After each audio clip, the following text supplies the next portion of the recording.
Search कर लीजिए, स्मृति ईरानी के साथ में मेरी फोटो है। लेकिन मैं जो गलती किया हूँ, हमारा ये गलती नहीं करूँगा। राहुल गांधी से नफरत के चक्कर में स्मृति ईरानी इस हद तक गिर जाएंगी, इसकी तो कभी कल्पना भी नहीं की थी। ये मैं नहीं कह रही, बल्कि अमेठी की जनता का कहना है। जिस संजय गांधी अस्पताल को स्मृति ईरानी के फरमान के चलते एक ही झटके में बंद कर दिया गया था, उसे अब हाईकोर्ट के आदेश के बाद खोल दिया गया है। और अब जब अस्पताल खुला है तो मरीजों की लाइन लग गई है, इलाज शुरू हो गया है। ऐसे हालातों में जब हाई कोर्ट का आदेश निकलकर सामने आया है और अस्पताल फिर से चालू हो गया है, तब हमने अमेठी का दौरा किया। अमेठी की पब्लिक से सवाल किया कि अस्पताल खुलने पर आप कितना खुश हैं। आपको बता दें कि चौंकाने वाले जवाब निकलकर सामने आए हैं। पब्लिक खुशी से ज़्यादा अपना गुस्सा जाहिर कर रही है और गुस्सा स्मृति ईरानी पर जाहिर कर रही है। पब्लिक का कहना है कि 2019 में तो स्मृति ईरानी यहाँ से जीत गई थी, लेकिन इस बार स्मृति मैडम की जमानत जब्त होने वाली है। तो फिलहाल संजय गांधी अस्पताल पर एक्शन के चलते स्मृति ईरानी अमेठी में कितनी बुरी तरीके से फंसती हुई नजर आ रही हैं, चुनावी सर्वे से लेकर पब्लिक ओपिनियन में हारती हुई नजर आ रही हैं। आपको बयान समेत सर्वे के नतीजे दिखाएंगे, लेकिन उससे पहले जब अस्पताल शुरू हो गया है तो क्या हाल हुआ है अमेठी का, फटाफट से खबरें दिखा देती हूँ। खबर आप देखिएगा भास्कर की। देखिए, इस खबर में लिखा हुआ है कि संजय गांधी अस्पताल का ताला खुला, अस्पताल के साथ बाजार की भी लौटी रौनक, ओपीडी के साथ अन्य सेवाएं भी बहाल। तो जैसे ही हाई कोर्ट से आदेश निकलकर सामने आया, 18 सितंबर से जिस अस्पताल को बंद कर दिया गया था उसे अब खोल दिया गया है। आपको मैं बता दूं, ये अमेठी का बड़ा अस्पताल है, इसका नाम है संजय गांधी अस्पताल और राहुल गांधी इसके ट्रस्टी हैं। ये अस्पताल बंद हुआ तो अमेठी के लोगों के पास इलाज का कोई जरिया तक नहीं बचा। अब ऐसे हालातों में स्मृति ईरानी से मांग भी की गई, हड़ताल भी की गई, ज्ञापन भी सौंपा गया, कांग्रेस ने भी आंदोलन किया, लेकिन अस्पताल नहीं खुला। फिलहाल अब हाईकोर्ट का आदेश निकलकर सामने आया है और अमेठी का ये अस्पताल खुल चुका है। खबर आप देखिए अमर उजाला की। देखिए, इसमें लिखा है कि संजय गांधी अस्पताल की ओपीडी शुरू, 229 मरीजों का उपचार। तो आप समझिए, शनिवार को ओपीडी शुरू होता है, आज आपका रविवार आया है और 229 से ज्यादा मरीजों का इलाज हो चुका है। अब ये लोग बेचारे बिना इलाज के तड़प रहे थे, परेशान थे, तड़प तड़प कर लोगों की मौत तक हो गई, ऐसी तक खबरें निकलकर सामने आ रही हैं। लोगों का दावा है कि अस्पताल बंद होने के चलते 120 से ज्यादा लोगों की मौत हो गई, लेकिन फिर भी ऐसा लग रहा है कि स्मृति ईरानी के कानों पर जू तक नहीं रेंगी। अस्पताल बंद रहा और अस्पताल बंद होने के चलते जो वहां की जनता है वो त्राहिमाम त्राहिमाम करती रही। आपको बता दूं कि अस्पताल बंद इसलिए किया गया था क्योंकि एक महिला की मौत हो गई थी। महिला की मौत हुई तो अस्पताल पर आके डॉक्टर पर आरोप लगा कि जो एनेस्थीसिया होता है उसका ओवरडोज दिया गया, उसके चलते महिला की मौत हो गई। तो महिला की मौत कैसे हुई है, डॉक्टर ने क्या लापरवाही बरती भी है कि नहीं बरती है, क्या किसका दोष है किसका दोष नहीं है, इसकी जांच करवानी चाहिए थी। लेकिन मैडम ने कोई जांच पर किसी तरह का कोई जोर नहीं दिया। लेकिन हाँ, तत्काल प्रभाव से जो संजय गांधी अस्पताल है, जो अमेठी का बड़ा मेडिकल कॉलेज है, उसका लाइसेंस रद्द कर दिया। अब लाइसेंस रद्द करने पर हाई कोर्ट ने स्टे लगा दिया है। अस्पताल खुल चुका है और अस्पताल खुला है तो लोगों का इलाज हो रहा है। एक और खबर है, आपको दिखाती हूँ। खबर आप देखिए अमर उजाला की। देखिए, इसमें लिखा हुआ है कि 18 दिनों से बंद संजय गांधी अस्पताल का ताला खुला, इलाज शुरू हुआ। जैसे ही इलाज शुरू हुआ, जो धरने पर बैठे थे वो वापस चले गए और दुकानें भी फिर से अमेठी में खुल गई हैं।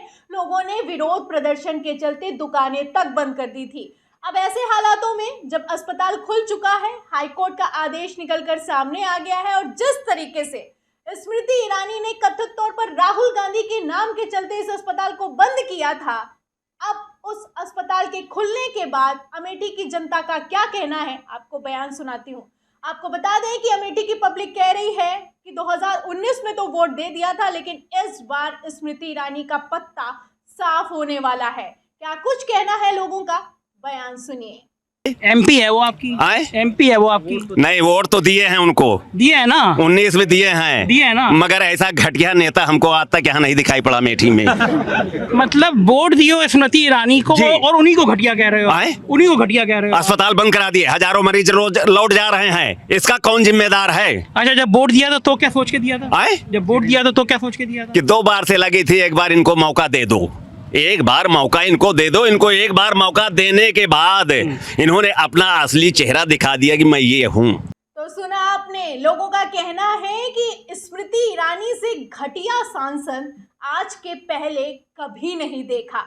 2 बार से लगी हुई थी, चुनाव प्रचार कर रही थी, हमें वोट दे दो, अमेठी का विकास करेंगे, ये करेंगे, वो करेंगे, लेकिन अस्पताल को ही बंद कर दिया। और आप देख सकते हैं जिस शख्स से बात की है, उस शख्स का ये भी कहना है कि 2019 में हमने स्मृति ईरानी को ही वोट दिया था, लेकिन अब जब वोट मिल गया है और मैडम सांसद बन गई हैं तो इन्होंने अपना असली चेहरा दिखा दिया है।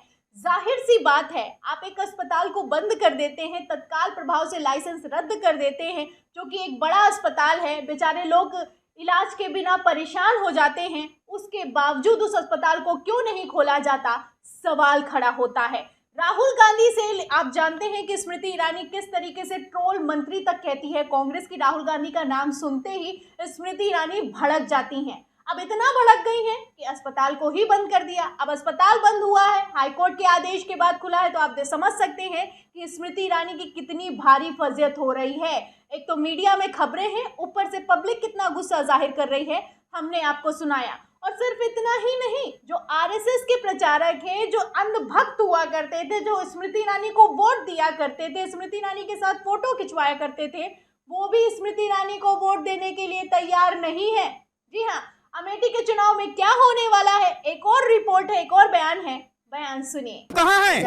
कहाँ है? आरएसएस में ट्रेनिंग किया हूँ, बीजेपी को वोट दिया हूँ, बीजेपी को वोट दिया हूँ।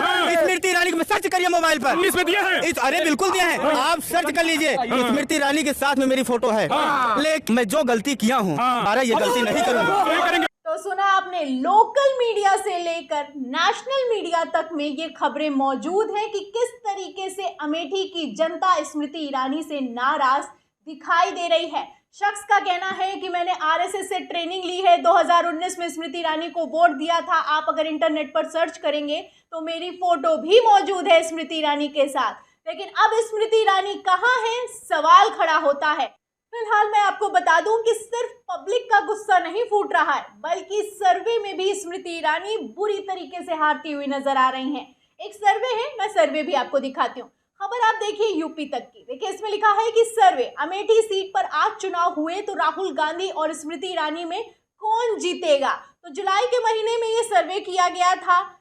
सर्वे के नतीजों में मैं आपको बता दूं कि स्मृति ईरानी अमेठी से बुरी तरीके से हारती हुई नजर आ रही हैं। इंडिया टीवी CNX का ये सर्वे है और इस सर्वे में साफ साफ कहा गया है कि उत्तर प्रदेश में भारतीय जनता पार्टी अच्छा परफॉर्म करेगी, लेकिन अमेठी से स्मृति ईरानी इस बार नहीं जीतेंगी, राहुल गांधी से हार जाएंगी। मेन लाइन क्या है इस सर्वे की, वो भी पढ़ के सुनाती हूँ। देखिए इसमें खबर में लिखा है कि इस ओपिनियन पोल में चौंकाने वाली बात यह है कि अमेठी में अगर राहुल गांधी केंद्रीय मंत्री स्मृति ईरानी के खिलाफ लड़ते हैं तो वो यहाँ से चुनाव जीत सकते हैं। तो राहुल गांधी को लेकर किस तरीके से अमेठी में अब फिर से एक बार माहौल बनता हुआ नजर आ रहा है, आप अंदाजा लगा सकते हैं। और इस अस्पताल को बंद करके स्मृति ईरानी ने कैसे अपने ही पैरों पर कुल्हाड़ी मारी है, ये भी यहाँ पर समझने वाली बात है। ये तो जुलाई महीने का सर्वे है और सितंबर महीने में अस्पताल को बंद कर दिया गया, और अब जो सर्वे निकल कर सामने आ रहे हैं, जो ग्राउंड रिपोर्ट निकल कर सामने आ रही हैं, उसमें स्मृति ईरानी का हाल बस से बदतर नजर आ रहा है। तो इस पूरी खबर पर आपका क्या कहना है और आप क्या सोचते हैं कि अगर अमेठी में स्मृति ईरानी वर्सेस राहुल गांधी हो गया तो किसके फेवर में चुनाव जाता हुआ दिखाई दे रहा है? इस सवाल के जवाब में और इस पूरी खबर पर आपकी क्या राय है, हमें कमेंट बॉक्स में जरूर लिखें। वीडियो को ज्यादा से ज्यादा शेयर करें, सब्सक्राइबर बटन दबाएं, बेल आइकन दबाएं ताकि हर खबर की नोटिफिकेशन आप तक पहुंचती रहे। मैं प्रियंका, आप देख रहे थे 4 PM। पर मिलते हैं अगली खबर के साथ, तब तक के लिए धन्यवाद।